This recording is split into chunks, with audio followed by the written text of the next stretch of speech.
কাল যদি সেই মেয়ে আপনার সামনে আসে, তাকে শক্ত করে জড়িয়ে ধরবো আর কোনোদিনও ছাড়বো না। ছোট সাহেব, আমার না আপনার সাথে খুব জরুরি কথা ছিল। দেবলীনাকে জিততে দিতে পারি না সেটা আমিও জানি কুসুম, তাই বলে এরকম 2 নম্বরই করে নয়।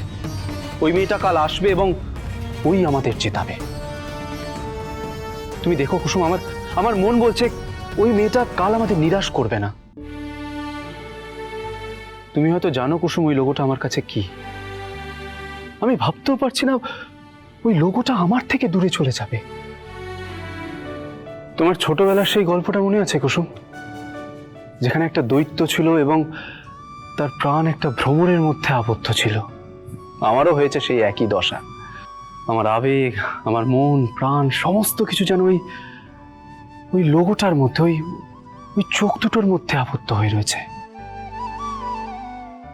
আচ্ছা কুসুম, আমি যদি ওই লোগোটাকে এতটা ভালোবাসি, ওই চোখ দুটোকে এতটা ভালোবাসি, তাহলে সে কি আমাকে ভালোবাসে না?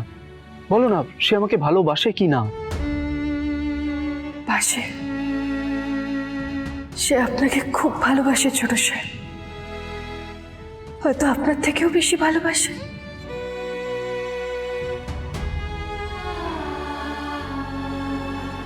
আমাকে ভালোবেসে থাকলে কালও আসবে কুসুম, ওকে আমার কাছে আসতেই হবে। দেবলীনার কাছে আমরা হেরে যাব, এটা ও কি করে হতে দেবে বলো? আমাদের ভালোবাসা জিতে যাওয়ার প্রমাণ হবে কুসুম, হেরে যাওয়ার নয়। তুমি শুধু এইটুকু ভগবানের কাছে প্রার্থনা করো।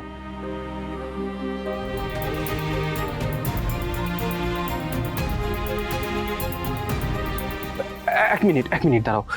কি করে যে ঘড়ির সাথে ওড়নাটা আটকে গেল, দাঁড়াও আমি খুলে দিচ্ছি। ছোট সাহেব, কাল যদি সেই মেয়ে আপনার সামনে আসে, তাহলে কি করবেন? তাকে শক্ত করে জড়িয়ে ধরবো আর কোনোদিনও ছাড়বো না।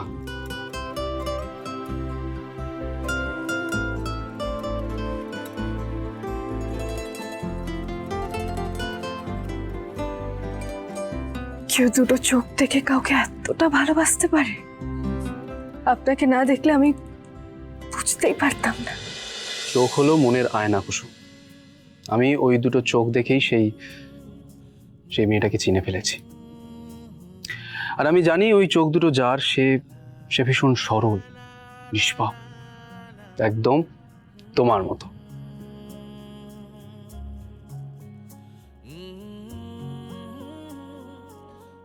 ছোট সাহেব, আমি চাই যে কাল আপনার সব ইচ্ছে পূরণ হোক। কিন্তু আপাতত এই ঘড়ি থেকে তোমার ওড়না মুক্ত করার প্রক্রিয়া